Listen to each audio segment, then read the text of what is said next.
Jika Anda mencari kunci untuk menguasai emosi Anda berada di tempat yang tepat. Sekarang, mari kita mulai.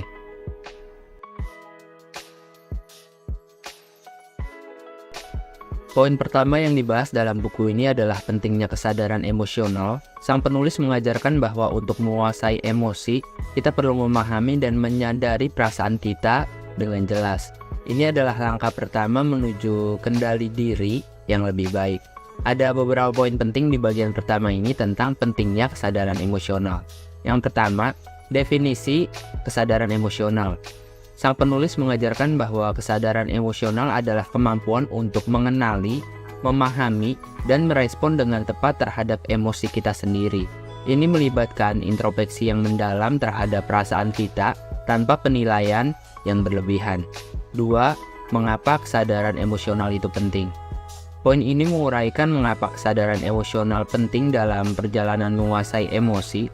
Dengan menyadari emosi kita dapat menghindari reaksi impulsif dan membuat keputusan yang lebih baik. Kesadaran ini juga memungkinkan kita untuk menjalin hubungan yang lebih baik dengan diri sendiri dan orang lain. 3. Langkah meningkatkan kesadaran emosional. Buku ini menyediakan langkah-langkah praktis untuk meningkatkan kesadaran emosional. Sang penulis mungkin membahas teknik meditasi, jurnal emosi, atau latihan introspeksi lainnya yang membantu membuka kesadaran terhadap dinamika emosional dalam diri kita. 4. Keterkaitan dengan disiplin diri. Poin ini membahas bagaimana kesadaran emosional menjadi dasar bagi disiplin diri. Dengan memahami emosi kita dapat lebih efektif mengelola reaksi kita terhadap tantangan dan stres, mendukung perjalanan menuju disiplin diri yang lebih baik.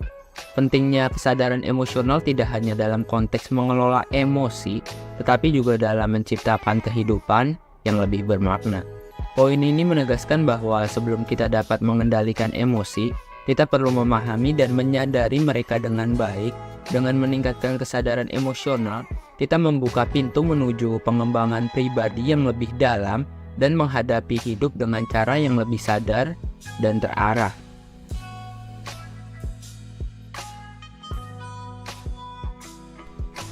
Buku ini membahas beragam teknik untuk mengelola stres dengan efektif. Sang penulis menguraikan cara-cara praktis yang dapat kita terapkan dalam kehidupan sehari-hari untuk menghadapi stres dengan kepala dingin. Ada beberapa poin penting di bagian kedua ini tentang teknik mengelola stres. Yang pertama, identifikasi sumber stres. Sang penulis mungkin memulai dengan mendorong pembaca untuk mengidentifikasi sumber stres dalam kehidupan mereka. Mengetahui sumber stres adalah langkah awal untuk mengelolanya dengan lebih efektif. 2. Teknik relaksasi. Poin ini mungkin membahas berbagai teknik relaksasi seperti latihan pernapasan dalam, meditasi, atau yoga. Sang penulis dapat memberikan wawasan tentang cara dan teknik-teknik ini dapat bekerja dan bagaimana mereka dapat diterapkan dalam situasi sehari-hari. 3. Manajemen waktu dan prioritas. Buku ini mungkin mencangkup strategi manajemen waktu untuk mengurangi stres, termasuk bagaimana memprioritaskan tugas dan menetapkan batas yang sehat. Poin ini berkaitan dengan cara kita menyusun kehidupan sehari-hari untuk menghindari kelebihan beban. 4. Mindfulness dalam tindakan. Sang penulis mungkin mengajak pembaca untuk menghadirkan kehadiran mental dalam setiap tindakan mereka sebagai cara mengurangi stres. Ini melibatkan fokus pada momen sekarang dan menghindari keprihatinan berlebihan tentang masa depan atau masa lalu. Poin ini menunjukkan bahwa mengelola stres bukan hanya tentang menghindari situasi stres, tetapi juga tentang bagaimana kita merespon dan menghadapi stres tersebut. Dengan memahami teknik-teknik pengelolaan stres, pembaca dapat membentuk kebiasaan yang mendukung kesejahteraan mental dan fisik mereka. Mengelola stres tidak hanya menjadi tantangan sehari-hari, tetapi juga elemen kunci dalam mengelola emosi secara keseluruhan. Teknik ini dapat membantu membentuk pola pikir yang lebih tenang dan menghadapi tekanan dengan lebih baik.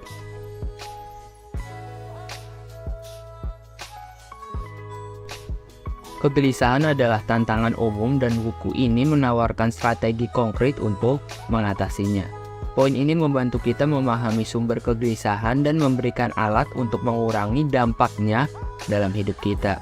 Ada beberapa poin penting di bagian ketiga ini tentang strategi mengatasi kegelisahan. Yang pertama, pemahaman kegelisahan. Sang penulis mungkin memulai dengan memberikan pemahaman yang mendalam tentang kegelisahan. Ini mencangkup penjelasan tentang apa yang terjadi dalam otak kita saat kita merasa cemas dan bagaimana kegelisahan dapat mempengaruhi pikiran dan perilaku kita. 2. Teknik regulasi emosi. Poin ini mungkin mencangkup teknik-teknik regulasi emosi yang dapat membantu mengatasi kegelisahan. Sang penulis bisa membagikan metode seperti self-talk positif atau pendekatan mindfulness untuk membantu membawa ketenangan dalam situasi cemas. 3. Penanganan ketidakpastian.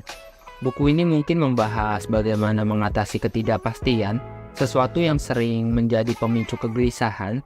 Sang penulis dapat memberitahu strategi untuk merangkul ketidakpastian, memfokuskan pada hal-hal yang dapat dikendalikan, dan meredakan kecemasan terkait masa depan. 4. Membentuk kebiasaan positif. Poin ini mungkin menyoroti pentingnya membentuk kebiasaan positif dalam mengatasi kegelisahan. Ini dapat mencangkup rutinitas harian seperti olahraga atau aktivitas relaksasi yang dapat membantu menjaga keseimbangan emosi. Poin ini menunjukkan bahwa mengatasi kegelisahan melibatkan pemahaman mendalam tentang kondisi tersebut dan implementasi strategi yang dapat membantu mengelolanya secara efektif.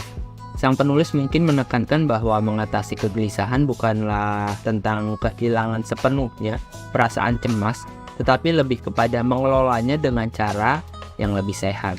Dengan memahami strategi ini, pembaca dapat merespon kegelisahan dengan cara yang memungkinkan mereka tetap fokus, tenang, dan efektif menghadapi tantangan hidup.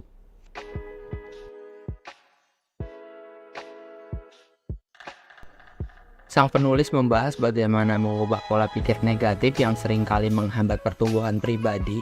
Poin ini mengajak kita untuk melihat tantangan dari sudut pandang yang positif dan konstruktif. Nah, di sini ada beberapa poin penting di bagian keempat ini tentang mengubah pola pikir negatif. Yang pertama, pentingnya pola pikir. Sang penulis mungkin memulai dengan menjelaskan bahwa pola pikir kita memainkan peran kunci dalam membentuk pengalaman dan respon kita terhadap dunia. Poin ini dapat menekankan betapa pentingnya memiliki pola pikir yang mendukung kesejahteraan mental dan emosional. 2. Identifikasi pola pikir negatif. Poin ini mungkin memberikan panduan tentang cara mengidentifikasi pola pikir negatif. Sang penulis dapat memberikan contoh pola pikir yang umum seperti generalisasi negatif atau pemikiran kata-kata harus dan tidak bisa, yang kemudian dapat mengarah pada perubahan perilaku yang lebih positif. 3. Teknik perubahan pemikiran. Buku ini mencangkup berbagai teknik untuk mengubah pola pikir negatif. Ini bisa mencangkup latihan penggantian pemikiran negatif dengan positif, menantang pemikiran irasional, atau mempraktikkan apresiasi diri untuk meningkatkan rasa harga diri. 4. Integrasi kebiasaan positif. Poin ini menyoroti pentingnya mengintegrasikan kebiasaan positif dalam rutinitas sehari-hari untuk secara bertahap mengubah pola pikir. Sang penulis dapat menekankan bahwa perubahan pola pikir membutuhkan konsistensi dan komitmen. Poin ini menunjukkan bahwa perubahan pola pikir bukanlah tugas yang mudah, tetapi memerlukan usaha yang berkelanjutan. Sang penulis mungkin menekankan bahwa dengan mengubah pola pikir negatif, kita dapat mengubah cara kita merespon tantangan, meningkatkan kepercayaan diri, dan menciptakan persepsi yang lebih positif terhadap diri sendiri dan dunia. Dengan memahami dan mengubah pola pikir negatif, pembaca dapat membentuk landasan mental yang kuat untuk menghadapi kehidupan sehari-hari dengan lebih baik dan meraih pertumbuhan pribadi yang berkelanjutan.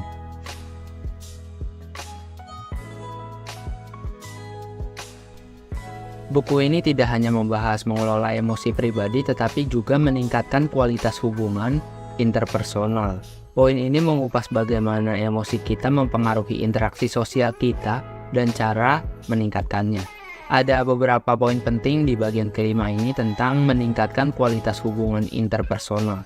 Yang pertama, peran emosi dalam hubungan. Sang penulis mungkin membuka poin ini dengan mendiskusikan peran emosi dalam hubungan interpersonal, bagaimana emosi kita mempengaruhi cara kita berkomunikasi, berempati, dan merespon orang lain. 2. Teknik komunikasi emosional yang sehat. Poin ini membahas teknik komunikasi yang sehat dalam konteks hubungan interpersonal. Sang penulis bisa memberikan panduan tentang bagaimana menyampaikan emosi dengan jelas, mendengarkan dengan penuh perhatian, dan menghadapi emosi orang lain dengan empati. 3. Resolusi konflik yang positif. Buku ini mengajarkan cara meresolusi konflik dengan positif. Sang penulis bisa menyentuh topik bagaimana mengelola konflik tanpa meningkatkan ketegangan, menggunakan emosi sebagai alat untuk memahami masalah, dan mencari solusi yang saling menguntungkan. 4. Membangun keterhubungan emosional. Poin ini membahas pentingnya membangun keterhubungan emosional yang lebih dalam hubungan ya. Bagaimana melekatkan emosionalitas pada hubungan interpersonal dapat meningkatkan kepercayaan dan keterikatan. Poin ini menyoroti bahwa emosi kita memainkan peran utama dalam dinamika hubungan kita. Sang penulis menekankan bahwa dengan mengelola emosi dengan bijak, kita dapat membangun hubungan yang lebih positif dan bermakna. Dan itulah beberapa poin penting dari Master Your Emotion. Buku ini memberikan panduan praktis untuk mengendalikan emosi dan mencapai kehidupan yang lebih seimbang. Jika Anda ingin mendalami topik ini lebih lanjut, pastikan untuk mendapatkan salinan buku ini. Untuk kalian yang ingin mendapatkan salinannya, kalian bisa klik untuk link pembeliannya di kolom deskripsi ya. Untuk link pembeliannya sudah saya cantumkan di sana. Kalian tinggal beli aja mau yang e-book ataupun buku fisik, maupun yang bahasa Inggris ataupun bahasa Indonesia. Kalian tinggal beli aja dan pilih sesuka hati kalian. Ada beberapa kata terakhir nih yang sangat menarik dari sang penulis untuk kita. Itu adalah: sangat penting bagiku untuk berusaha menjadi lebih optimis dan memiliki pandangan positif tentang kehidupan. Saya Ahmad NH, terima kasih.